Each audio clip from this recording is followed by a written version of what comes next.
is it to drop points in Inverness in the last game?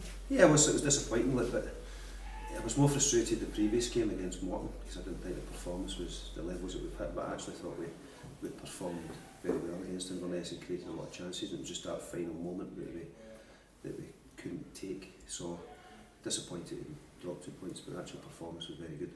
What's been your focus in training this week? Just preparing for the Falkirk game. To be honest with you, just the way they play.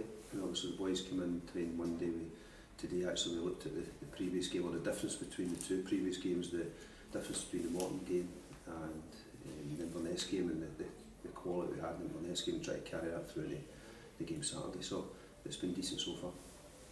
And Robbie, Falkirk, I mean, how do you view that game in terms of Falkirk? They've obviously still fairly in the new stage under Ray McKinnon. They've not picked up the great result, but have had the odd result, which has maybe shocked a few sides. I mean, could they cause problems on Saturday? Yeah, definitely. I think, Ray's obviously was here as a manager, so he knows the club very, very well, and I expect him to come on Saturday and sit in and try and frustrate us. They've been playing 5 at the back, 3 what you'd call probably more defensive midfielders in the middle, and try to shut the game down, and I would expect them to come and do that. So it'll be up to us to try and ignite the game and take the game to Falkirk to try and win it. Does that add extra little bit of spice to it, the fact that Ray McKinnon's going back to his old club? I don't think so.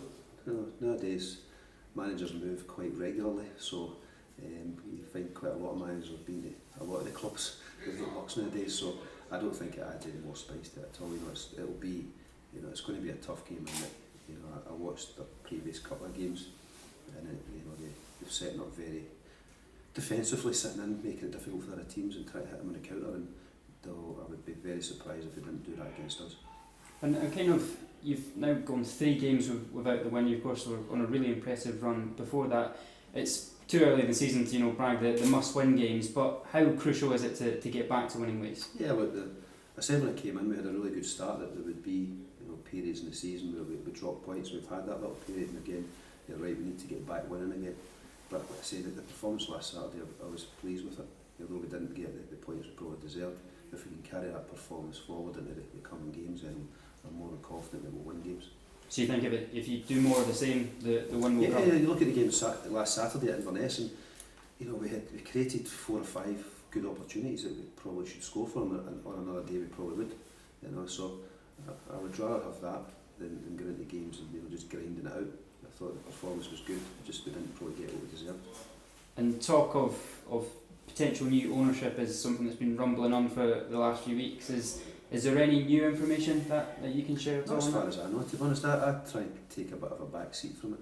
At the end of the day, I'm an employee of the club. The chairman and the board will make a decision that they think is right for the club, and I trust them to do that. And my focus is on a Saturday. If you start thinking about what's happening in the background and things, it takes your focus off what my role is at the club, and that's to get the team prepared for Saturday. Would you be surprised at all if new ownership was to be announced before Saturday? I've been in football quite a long time now, so nothing surprises me. It might not. I think Dundee United fans and people that have been here a lot longer than me will know that there's been rumblings in the background for quite a long period. So to speculate that things will get done today or tomorrow, I don't know. What's the position of Nicky Galactus now? He's actually back on the turf today, which was great. He's back running, so it's just going to be gradual trying to get him back. I don't expect him back to probably mid-January to be in full training and possibly playing as well. So it'll be it's been disappointing not to have him because he's got real quality, but we just have to take our time with him. And general team news, anything for the weekend? All good.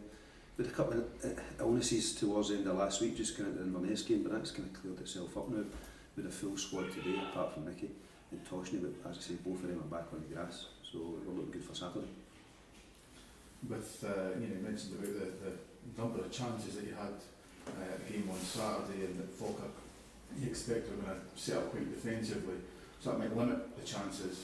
So at the weekend Inverness went ahead, and the team did show a lot of resilience to come back from that against Inverness is a very difficult team, rarely been beaten this season.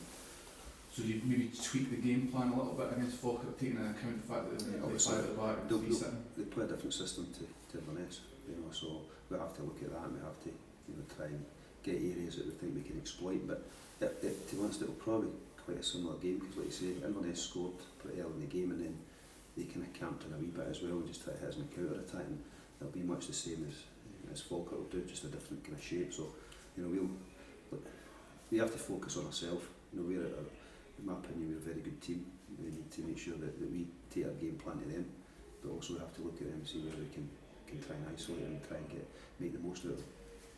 2 weeks to the transfer window opens. Have you had much opportunity to see what's available? To be honest, you know, the January transfer window for our level, you know, we're not, you know, it's not, you know, Sky Sports where we're going to be out spending X amount on players. You know, we're looking at, you know, maybe moving one or two out and bringing one or two in, but like I said previously, not wholesale changes. I believe in this squad. I think we've got a really strong. I think it's good enough to get us up at the top of the league, and it's just a case of maybe one or two guys that we think can come in and add a bit of quality. And I've got my eye on some, but you know, let's say the January window is very difficult at our level.